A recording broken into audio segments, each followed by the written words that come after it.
चलिए, तो आज के वीडियो में हम बताने वाले हैं क्लास 8वां का राष्ट्रीय आयसा मेधा छात्रवृत्ति परीक्षा 2025 का एग्ज़ाम होने वाला। ठीक है, यहाँ पर जो 2025 में जो एग्ज़ाम होगा उसी का ऑब्जेक्टिव हम हल करने वाले हैं। किसका? बायोलॉजी का, यानी कि जीव विज्ञान का। ठीक है, ऑब्जेक्टिव क्वेश्चन हल करने वाले। ठीक है, तो यहाँ पर निर्देश दिया है, निम्नलिखित प्रश्नों के 4 विकल्प उत्तर दिए गए हैं, जिनमें एक ही सही उत्तर के संकेतक अक्षर को अपनी उत्तर पुस्तक में लिखें। ठीक है, तो चलिए यहाँ पर सवाल को हम हल करते हैं। क्वेश्चन नंबर 1 में क्या कर रहा है?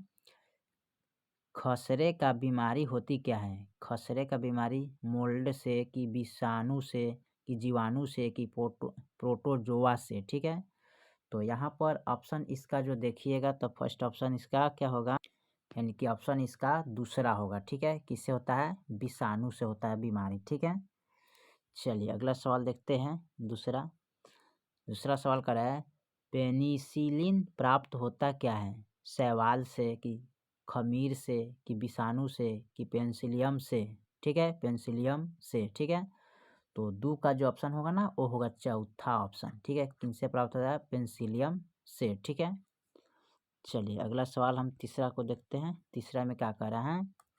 टीका नाम दिया था क्या?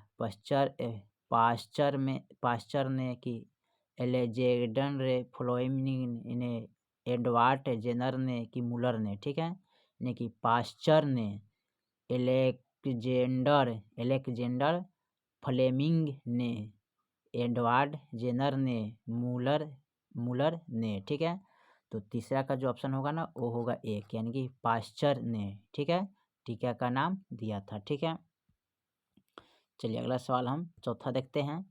चौथा में कह रहा है, BCG का टीका किस रोग से बचाव के लिए लगाया जाता है? छाया रोग से कि हैजा से कि मलेरिया से कि काला जार से। ठीक है, तो चौथा का जो ऑप्शन होगा ना वो होगा एक, यानी कि छाया रोग से। ठीक है, चलिए अगला सवाल देखते हैं।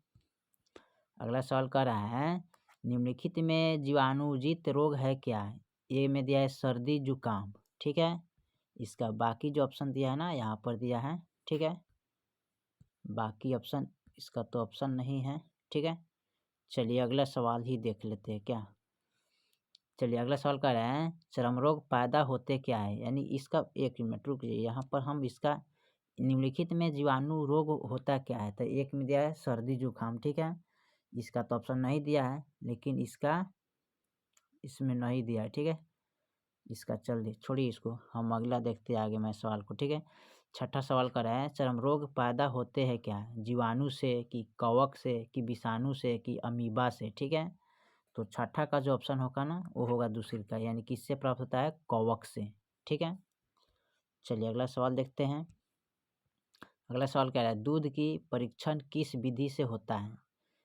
निर्जलीकरण से कि पाश्चुरीकरण से कि शीतलन से कि प्रसारण से। ठीक है, तो 7 का जो ऑप्शन होगा ना वो होगा दूसरा, क्या होता है?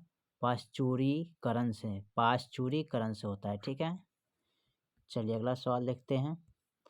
अगला सवाल कह रहा है कि दूध से दही का जमना किस सूक्ष्म जीवों द्वारा होता है? विषाणु से कि जीवाणु से कि शैवाल से कि प्रोटोजोआ से। ठीक है, तो 8 का जो ऑप्शन होगा ना वो होगा दूसरा, किससे होता है? जीवाणु से। ठीक है, चलिए अगला सवाल देखते हैं। अगला सवाल कह रहा है, निम्नलिखित में कौन प्रतिजैविक नहीं है? इंसुलिन की स्ट्रेप्टोमाइसिन की टेट्रासाइक्लिन की पेनिसिलिन। ठीक है, तो 9 का जो ऑप्शन होगा ना वो होगा एक, इंसुलिन। ठीक है, क्या होगा? इंसुलिन। चलिए अगला सवाल देखते हैं। अगला सवाल कर रहा है, विषाणु का आकार है क्या? 0.1514 से लेके 2n। दूसरा में दिया है 0.159 यानी 1.5 n से 2.0n। ठीक है, तीसरा में दिया 1.5 से लेके 2.0n तक। चौथा में दिया 0.015 से 0.2n तक। ठीक है, तो 10 का जो ऑप्शन होगा ना वो होगा चौथा, यानी कि 0.015 से 0.2 तक। ठीक है, चलिए अगला सवाल देखते हैं। अगला सवाल हमारा क्या कह रहे हैं, अमीबा पेचिस के कारण है क्या? अमीबा, पारामीशियम, एंट अमीबा, इनमें से कोई नहीं। ठीक है, तो 11 का जो ऑप्शन होगा ना वो होगा तीसरा, क्या होगा? एंट अमीबा। ठीक है, चलिए अगला सवाल देखते हैं। अगला सवाल कर रहे हैं कि पित्तजौर के वाहक है क्या? मक्खी है कि एनोफेलिज है कि एडिस है कि इनमें सभी है? ठीक है, तो 12 का जो ऑप्शन होगा ना वो होगा तीसरा, क्या होगा? एडिस। ठीक है, यह होगा एडिस। चलिए अगला सवाल देखते हैं। अगला सवाल क्या कर रहे हैं, 13 में सूक्ष्म जीव का आवास है क्या? रेत है कि जल है कि दलदली भूमि है कि कवक है, कवक से? ठीक है, तो 13 का जो ऑप्शन होगा ना वो होगा चौथा, क्या होता है? कवक से। ठीक है, चलिए अगला सवाल देखते हैं। अगला सवाल क्या कर रहे हैं कि मलेरिया परजीवी पाया जाता है क्या? एनोफिलीज मच्छर में कि एडिस मच्छर में कि मक्खी में कि प्रोटोजोआ में? ठीक है, तो 15 का जो ऑप्शन होगा ना वो हो जाएगा आपका ए। ठीक है, एनोफिलीज मच्छर में। ठीक है, चलिए अगला सवाल देखते हैं। अगला सवाल क्या कर रहे हैं, लवणीकरण भोजन को परीक्षित करता है क्या? अम्लीयता बढ़ाकर कि कोशिका से जल निकालकर कि ताप घटाकर कि ताप बढ़ाकर? ठीक है, तो 16 का जो ऑप्शन होगा ना वो होगा दूसरी का, क्या होगा? कोशिका से जल निकालकर। ठीक है, चलिए अगला सवाल देखते हैं। अगला सवाल क्या कह रहा है, दूध के पाश्चीकरण का समाप्त कर देता है क्या? वसा कि विटामिन कि लवण कि रोगजनक जीवाणु? ठीक है, तो 17 का जो ऑप्शन होगा ना वो होगा चौथा, क्या होगा? रोगजनक जीवाणु। ठीक है, चलिए अगला सवाल देखते हैं। अगला सवाल हमारा क्या कह रहा है, 18, खसरे की बीमारी होती क्या है? जीवाणु से कि विषाणु से कि प्रोटोजोआ से कि मोल्ड से? ठीक है, तो 18 का ऑप्शन होगा 2, यानी विषाणु से होता है। ठीक है, चलिए अगला सवाल देखते हैं। अगला सवाल कर रहे हैं, विषाणु के आविष्कारक है क्या? आविष्कारक है कौन? पास्चर है कि एडवर्ड है जनरल कि एलेक्जेंडर फ्लेमिंग है कि आइवेनेविक्स का है? ठीक है, आइवा नोविसिक। ठीक है, तो 19 का जो ऑप्शन होगा ना वो हो जाएगा आपका चौथा होगा। ठीक है, आइवा नोवक्सिक। ठीक है, चलिए अगला सवाल देखते हैं। अगला सवाल क्या कर रहे हैं, प्रथम प्राणी है क्या? प्रोटोजोआ कि मैमेलियन कि आदमी कि मछली? तो 20 का जो ऑप्शन होगा ना वो होगा ये, क्या होगा? प्रोटोजोआ। ठीक है, चलिए अगला सवाल देखते हैं। अगला सवाल क्या कह रहा है, विषाणु का आविष्कार ये हो ही गया ना, यहाँ पर दिया प्रथम प्राणी का, तो ये भी हो ही गया। ठीक है, चलिए अगला सवाल को देखते हैं। अगला सवाल कर रहा है, प्रतिक्षैविक वे पदार्थ है क्या जो सूक्ष्मजीवों को नष्ट कर देता है कि सूक्ष्मजीवों की वृद्धि रोक देता है कि सूक्ष्मजीवों का संवर्धन करते हैं कि सूक्ष्मजीवों को या तो नष्ट करते हैं या उसकी वृद्धि रोक देती है? ठीक है, तो 21 का जो ऑप्शन होगा ना वो होगा चौथा, यानी कि सूक्ष्मजीवों को या तो नष्ट करते हैं या उसकी वृद्धि रोक देते हैं। ठीक है, चलिए अगला सवाल देखते हैं।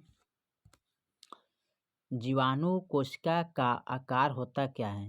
0.2 कि 100 कि 0.2 से 100 तक, इनमें से कोई नहीं? ठीक है, तो 22 का जो ऑप्शन है ना वो होगा तीसरा, यानी कि 0.2 से 100 तक होता है। ठीक है, चलिए अगला सवाल देखते हैं।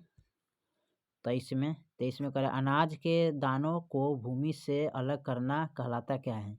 निराई कि ओसाई कि भंडारण कि फटकना? ठीक है, तो 23 का जो ऑप्शन होगा ना वो होगा 2, क्या बोलते हैं? ओसाई। ठीक है, चलिए अगला सवाल देखते हैं। 24 का सवाल करें, प्राकृतिक खाद का उदाहरण है क्या?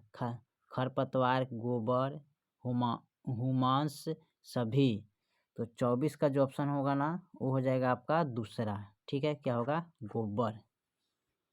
चलिए अगला सवाल देखते हैं। 25, इनमें रासायनिक उर्वरक है क्या? यूरिया है कि डीएपी है कि सिंगल सुपर फास्फेट है कि सभी है? ठीक है, तो 25 का जो ऑप्शन होगा ना वो होगा आपका चौथा, यानी कि इनमें सभी है। क्या है? यूरिया है, DAP है, सिंगलंग सुपर फास्फेट है। ठीक है, तीनों ऑप्शन हो जाएगा। चलिए 26 में देखते हैं। मेलोथियोन है क्या? एक पीड़कनाशिक है कि एक उर्वरक है कि खाद्य पदार्थ है कि इनमें से कोई नहीं। ठीक है, तो 26 का जो ऑप्शन होगा ना वो हो जाएगा आपका एक। क्या होगा? एक पीड़कनाशी है। ठीक है, चलिए अगला सवाल देखते हैं 27 में। नमी की उपस्थिति में अनाज में लगा जाता है क्या? कीट की, फफूंदी की, जीवाणु की, ईस्ट। ठीक है, तो 27 का जो ऑप्शन होगा ना वो होगा आपका दूसरा, फफूंदी लग जाती है। ठीक है, चलिए अगला सवाल देखते हैं। 28 में क्या करा है? चीनीवासी ध्वनि तरंगों द्वारा भगाते क्या हैं? चूहे की, खरगोश की, कंगारू की, इनमें से कोई नहीं। तो 28 का जो ऑप्शन होगा ना वो होगा एक, चूहा को भगाते हैं। ठीक है, चलिए अगला सवाल देखते हैं। अगला सवाल का है, दालों से हमें मुख्य प्राप्त होती क्या है? प्रोटीन की, कार्बोहाइड्रेट की, विटामिन की, इनमें से सभी। तो 29 का जो ऑप्शन होगा ना वो होगा एक, क्या प्राप्त होता है? प्रोटीन। ठीक है, चलिए अगला सवाल देखते हैं। अगला सवाल कर रहा है, निम्नलिखित में से किसके द्वारा खाद्य प्राप्त होता है? मवेशी द्वारा कि मुर्गी द्वारा कि सांप द्वारा कि मेढक द्वारा? ठीक है, तो 30 का जो ऑप्शन होगा ना वो होगा एक, मवेशी द्वारा प्राप्त होता है। ठीक है, चलिए अगला सवाल देखते हैं। अगला सवाल कर रहा है, मिश्रित खेती के उदाहरण है क्या? कपास और मूंगफली का खेती, धान और गेहूं की खेती, मकई और जौ की खेती, आलू या बैगन की खेती। ठीक है, तो 31 का ऑप्शन होगा एक, क्या होगा? कपास और मूंगफली की खेती। क्या है? मिश्रित है, दोनों मिक्स किया जाता है। ठीक है, चलिए अगला सवाल देखते हैं 32 में। मेटाक्लोर क्या है? पीड़कनाशी है कि खरपतवारनाशी है कि कवकनाशी है कि जीवाणुनाशी है? ठीक है, तो 32 का जो ऑप्शन होगा ना वो होगा दो, क्या है? खरपतवारनाशी है। ठीक है, चलिए अगला सवाल देखते हैं 33 में। पौधों की वृद्धि के लिए आवश्यक क्या है? हवा है कि पानी है कि सूर्य प्रकाश की, इनमें सभी है। तो 33 का जो ऑप्शन होगा ना वो होगा चौथा, यानी कि इनमें सभी है। हवा की भी जरूरत पड़ती है, पानी का भी, और सूर्य का प्रकाश का भी। ठीक है, चलिए अगला सवाल देखते हैं 34 में। खरीफ फसल बोई जाती है कब? जून जुलाई में कि जुलाई अगस्त में कि सितंबर अक्टूबर में कि नवंबर दिसंबर में? ठीक है, तो 34 का जो ऑप्शन होगा ना वो होगा एक, क्या होगा? एक, जून जुलाई में। ठीक है, क्योंकि धान का खेती जो किया जाता है क्या? जून जुलाई में। ठीक है, चलिए अगला सवाल देखते हैं 35 में। 35 नंबर सवाल का है, नाइट्रीकरण जीवाणु पाया जाता है क्या? तिलहन पौधों की जड़ों में कि दलहन पौधों की जड़ों में कि कंद फसलों की जड़ों में कि गाजर में? ठीक है, तो 35 का ऑप्शन हो जाएगा दूसरा, यानी कि दलहन पौधों की जड़ों में पाया जाता है। ठीक है, चलिए अगला सवाल देखते हैं 36 में करें, खेत को पारित छोड़ने से, खेत के पड़ती छोड़ने से क्या होता है? पोषकों की मात्रा घट जाती है कि पोषकों की मात्रा नियत रहती है कि पोषकों की मात्रा बढ़ जाती है कि खेत बंजर हो जाती है? तो 36 का जो ऑप्शन होगा ना वो होगा तीसरा, क्या होगा? पोषकों की मात्रा बढ़ जाती है। ठीक है, चलिए अगला सवाल देखते हैं।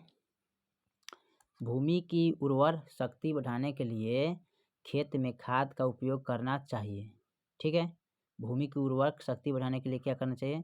खेत में खाद का उपयोग करना चाहिए कि खेत में उर्वरक का प्रयोग करना चाहिए कि खेत में खाद और उर्वरक दोनों की प्रयोग करना चाहिए कि खरपतवार साफ कर देना चाहिए? ठीक है, तो 37 का जो ऑप्शन होगा ना वो होगा तीसरा, क्या है? खेत में खाद और उर्वरक दोनों की प्रयोग करना चाहिए। ठीक है, चलिए अगला सवाल देखते हैं 38 में।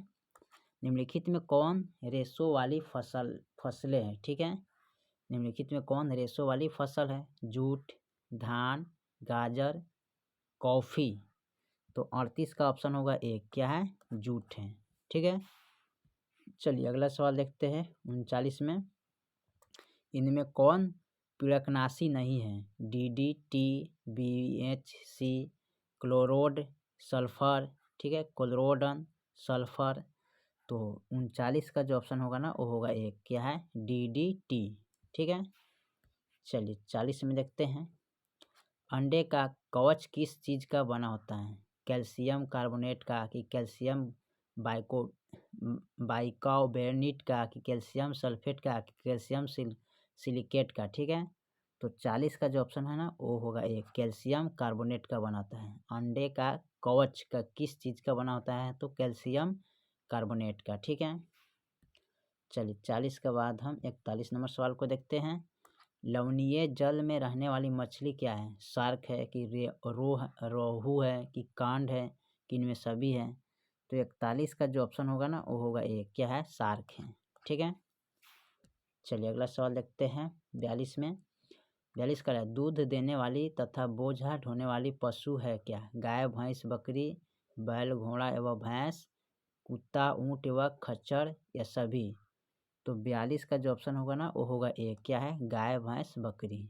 ठीक है, 42 का ऑप्शन एक। ठीक है, चलिए अगला सवाल देखते हैं 43। सुअर है क्या? सर्वहारी है, कि मांसाहारी है, कि शाकाहारी है, कि इनमें से कोई नहीं? ठीक है, तो 43 का ऑप्शन होगा ए, क्या है? सर्वहारी है। ठीक है, चलिए अगला सवाल लास्ट जो देखते हैं। भैंस की कौन सी नस्ल सर्वाधिक दूध देती है? नागपुरी, की नीली, भुरारा, ठीक है, कि सुरती? ठीक है, तो 44 का जो ऑप्शन होगा ना वो होगा तीसरा, क्या है? भुरार। भुरार। ठीक है, भुरार जो नस्ल है ना वो सबसे अधिक दूध देती है। ठीक है, चलिए तो क्वेश्चन नंबर हम 1 से लेके टोटल 44 तक, ठीक है, ऑब्जेक्टिव, ठीक है, क्वेश्चन, ठीक है, हल किए। ठीक है, किसका? बायोलॉजी का। ठीक है, बाकी जो सवाल है अगले वीडियो में देखेंगे। तब तक लिए जय हिंद, जय भारत।